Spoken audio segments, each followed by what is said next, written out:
कैसे एक सुनसान जंगल का सन्नाटा और उस सन्नाटे को चीरती हुई भेड़ियों के रोने की आवाज़ अच्छे खासे दिलेर आदमी के भी पांव कपा दे। जहाँ पर बड़े हिंसक जानवर रहते हैं उस पर से इतनी डरावनी रात, उसमें कैसे एक बालक वहाँ पर रह करके तपस्या कर सकता है, वहाँ पर रह करके कैसे अपनी साधना को सफल करता है, जहाँ किसी मनुष्य जात का दिखना ही दुर्लभ हो। वाकई में यह किसी माँ के गर्भ से ही पैदा हुआ था या उस तीसरी दुनिया से कोई अवतार आया था। आज हम इस वीडियो में इस रहस्यमय तपस्वी के बारे में चर्चा करने वाले हैं। आप देख रहे हैं पंकज किशोर शास्त्री चैनल।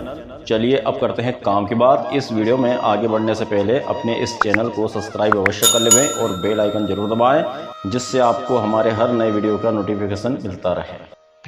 भगवान श्री कृष्ण अर्जुन को गीता में कहते हैं कि हे अर्जुन, यह आत्मा न तो जन्मती है न मरती है, यह नित्य अजन्मा है। जब कोई साधक जन्म पर जन्म लेता जाता है और अपनी साधना को निरंतर करते जाता है तो उसकी उस साधनामय आत्मा इतनी बलवान हो जाती है कि फिर वह भगवान के साक्षात्कार करने योग्य बन जाती है। बहुत से साधकों की जिज्ञासा रहती है कि हमें क्यों नहीं वह सिद्धियां प्राप्त होती जो अन्य महापुरुषों को प्राप्त हो चुकी है। तो देखिए, यहाँ पर आत्माओं का भेद है। उनकी आत्मा अध्यात्म के किस लेवल की है और हमारी आत्मा अध्यात्म के किस लेवल पर है, इसको सबसे पहले समझना जरूरी है। मान लीजिए रामकृष्ण परमहंस अथवा तुलसीदास जी जैसे सिद्ध जो उस परमात्मा के दर्शन कर चुके हैं और उनसे नित्य वार्ता करते थे, इस लेवल की आत्माएं जब मनुष्य शरीर छोड़ करके मनुष्य लोक से जाती है और फिर उसके बाद कहीं ना कहीं फिर से जन्म लेती है, तो उनके जन्म से ही उनकी आत्माएं चमत्कारिक रूप से रही, क्योंकि पिछले जन्मों में उन्होंने अपनी साधना को जहाँ पर छोड़ा था, अब वो उसके बाद वाले लेवल की साधना में प्रवृत्त होंगे। उनका सिर्फ शरीर बदला है, आत्मा नहीं बदली, वह तो अजन्मा है। वही आत्मा जब धरती पर फिर से आई तो उसने चमत्कार किए। अब हम यह कहें कि वह चमत्कार कर सकते हैं तो हम क्यों नहीं कर सकते। तो यहाँ पर यह समझने वाली बात है कि उनकी आत्मा में वह बल पिछले कई जन्मों की साधना से प्राप्त हुआ है, कोई इस जन्म में अचानक से उन्हें कोई सिद्धि प्राप्त नहीं हो गई। आज इसी क्रम में हम आपके सामने एक किस्सा लेकर के आए हैं। यह एक ऐसे संत का है जिनकी गिनती बड़े बड़े सिद्ध महापुरुषों में होती है तथा जो बड़े नामचीन थे, नेताओं में अच्छी खासी पकड़ रखते थे। प्रधानमंत्री लेवल तक के लोग उनके पदचिन्ह अपने सिर पर रखवाने के लिए लालायित रहते थे। और तो और उनके भक्त उनके बारे में यह भी कहते थे कि यह महापुरुष हर युग में आते हैं और भक्त साधकों का भला करके अपनी इच्छा से चले जाते हैं। इनकी यदि साधनामय जीवन की शुरुआत की बात की जाए तो इनका साधनामय जीवन कैसे आरंभ हुआ, उसकी एक संक्षिप्त झांकी आपको दिखाते हैं। जब यह 8 वर्ष के थे तभी से ये शिव भक्ति करने लग गए थे। दिन ब दिन भगवान शिव की भक्ति इनमें बहुत बढ़ने लगी। उस भक्ति में प्रधान कार्य था भगवान शिव को बिल्व पत्र अर्पण करना। यह सैकड़ों हजारों बिल्व पत्र पेड़ से तोड़ करके लाते और भगवान शिव के पंचाक्षर मंत्र से एक एक बिल्व पत्र भगवान को चढ़ाते थे। जब इनकी साधना फलवती हुई तो स्वप्न में इन्हें भगवान शिव के द्वारा निर्दिष्ट हुआ कि इन्हें अमुक गुरु से मंत्र दीक्षा लेनी चाहिए, वही इनके लिए उचित है। तो जैसा स्वप्न में भगवान शिव ने इनको बताया था, यह उन गुरु को ढूंढते ढूंढते इस धरती पर विचरण करने लगे, क्योंकि उनके पास उनका कोई नाम पता तो कुछ था नहीं। जो भी था वह उनकी सूरत थी जो उन्होंने स्वप्न में देखी थी, वही इनके मन में छपी हुई थी। लेकिन यह किसी सामने वाले को किस प्रकार से बता पाए, यह इनके लिए एक बड़ी विडंबना थी। आखिर महीनों की मेहनत सफल हुई। इन्हें उन गुरुदेव के दर्शन हुए जो भगवान शिव ने इन्हें स्वप्न में दिखाई थे। अब यह उनके पास गए और उन्हें प्रणाम किया और उनसे कहा, गुरुदेव, मैं आपसे दीक्षा लेना चाहता हूँ। तो उन गुरुदेव ने कहा, मैं तुम्हें जानता नहीं और मुख्य बात तो यह है कि मैं किसी को दीक्षा देता नहीं और ना तो कोई मेरा शिष्य है और ना मैं कोई शिष्य बनाना चाहता हूँ।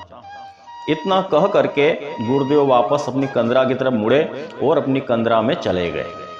यह बालक निराश हताश होकर के उस गुफा के द्वार पर बैठ गए, क्योंकि जिन महापुरुष को ढूंढने में महीनों परिश्रम किया और जब वह मिले भी तो उनसे उनका कार्य सिद्ध नहीं हो सका।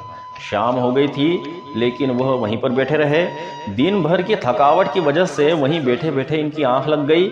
जब भोर हुई तो इनकी आंख खुली तो इन्होंने कंदरा के द्वार की ओर देखा और मन में यही सोचा कि हो सकता है गुरुदेव मुझे आवाज़ दे दे और अपने निराश मन को लेकर के ये वहाँ से चलने लगे। जब कुछ कदम चले ही थे कि उन्हीं गुरुदेव ने पीछे से आवाज़ लगाई, बालक रुक जा, कंदरा में आ जा। जैसे ही गुरुदेव की आवाज़ इनके कान में आई, यह प्रफुल्लित हो गए और दौड़ते हुए कंदरा के द्वार तक आए और कंदरा के अंदर प्रवेश किया। वहां जाकर के गुरुदेव को प्रणाम किया। गुरुदेव ने पूछा, तुमने मुझे बताया नहीं कि तुम्हें किसने भेजा है? तो इस बालक ने उत्तर दिया कि गुरुदेव आपने मुझसे पूछा नहीं, इसलिए मैंने आपको बताया नहीं। इतनी कम आयु के बालक में इतना गांभीर्य देख करके गुरुदेव प्रसन्न हो गए और कहा कि बालक, तेरे जैसे ही साधक उच्चतम साधना के शिखर को छू पाते हैं। मुझे कल रात को स्वप्न में भगवान शिव ने तेरे बारे में सब कुछ अवगत करवा दिया है और तू उनके कहने पर ही मेरे पास आया है। तुम्हें अब आज से साधना में आगे ले जाना मेरी जिम्मेदारी रहेगी। जा सरोवर में स्नान करके आ जा। वह जिज्ञासु बालक गुरु की आज्ञानुसार स्नान ध्यान कर वापस लौट आया। फिर गुरु ने उसे परब्रह्म की दीक्षा से दीक्षित किया, साधना विधि का ज्ञान दिया और साधना करने की आज्ञा दी। अब देखिए, जो जन्म जन्मांतर का साधक रहता है उसे अपने पिछले जन्मों के पुण्य फल स्वरूप साधना की एक ललक सी रहती है, या यूं कहे कि ऐसे साधकों को एक अदृश्य शक्ति मार्गदर्शन करती हुई चलती है। जंगल में जन शून्य स्थान जहां पर कोई व्यक्ति आता जाता नहीं था, ऐसे स्थान पर दिगंबर वेश में वह बालक साधना में प्रवृत्त हो गया। पहले कुछ दिनों तक तो फल फूल और जल से अपना निर्वाह किया। उसके बाद दिन में सिर्फ एक बार जल पी करके साधना करता रहा। लेकिन कुछ दिनों के बाद तो उस बालक ने फल फूल और जल इन तीनों को छोड़ दिया था और अखंड साधना में तल्लीन हो गया। इस बालक के साथ भी वही सब परीक्षाएं हुई जो एक सिद्धि प्राप्त पुरुष के मार्ग में आती है। सुनसान रात में कभी भेड़ियों के रोने की आवाज़, कभी उल्लू की आवाज़ भय उत्पन्न करने वाली थी, लेकिन यह बालक इन सब से परे हो चुका था। साधना करते करते जब 5 महीने व्यतीत हो चुके थे, तब 6ठे महीने माता पार्वती से रहा नहीं गया तो वह एक ग्वालन का वेश लेकर के अपने हाथ में पंचमेवे का कटोरा और दूसरे हाथ में मधुर जल का कलश लेकर के उस बालक के पास आई और उससे कहा, बालक, तू जिस भगवान की तपस्या कर रहा है उन्होंने ही मुझे तेरे पास भेजा है। यह ले, इसको खा ले और अपनी क्षुधा को शांत कर। लेकिन उस बालक ने कहा कि माँ, ये जो तुम लाई हो इससे तो मेरे शरीर की क्षुधा शांत होगी, लेकिन जन्म जन्मांतर से मेरी आत्मा उस प्रभु के दर्शन की भूखी है।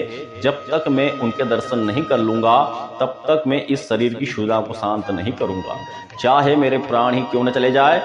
इतनी कम उम्र में क्या गजब की भक्ति थी। आखिर देवता कैसे नहीं आएंगे, उन्हें आना ही पड़ेगा। कहा जाता है उस समय भगवान उस बालक के सामने प्रकट हुए, उन्हें दर्शन दिए और उनका जीवन कृतार्थ कर दिया। आगे चलकर के उस बालक ने अनेक चमत्कार किए, अनेकों प्रकार की सिद्धियां प्राप्त की, अनेकों लोगों के जीवन को सुधारा। उन्हीं बालक को दुनिया देवराहा बाबा के नाम से जानती है। कहने वाले तो कहते हैं कि देवराहा बाबा की उम्र 900 वर्ष रही थी। वह हमेशा दिगंबर वेश में माँ गंगा के किनारे एक मंच के आसन पर रहते थे और वहीं से अपने भक्तों को आशीर्वाद, दर्शन, शिक्षा और प्रवचन देते थे। तो प्रिय दर्शकों, यह हमने आपको देवराहा बाबा के प्रारंभिक जीवन में उनकी साधना के प्रथम सोपान का दर्शन करवाया। इस वीडियो को लाइक करें, इसे शेयर करें और इस चैनल को सब्सक्राइब कर लें। इस वीडियो में इतना ही। आगामी वीडियो में उनके कुछ चमत्कारों को लेकर के चर्चा करेंगे। वीडियो को देखने के लिए धन्यवाद। जय श्री महाकाल।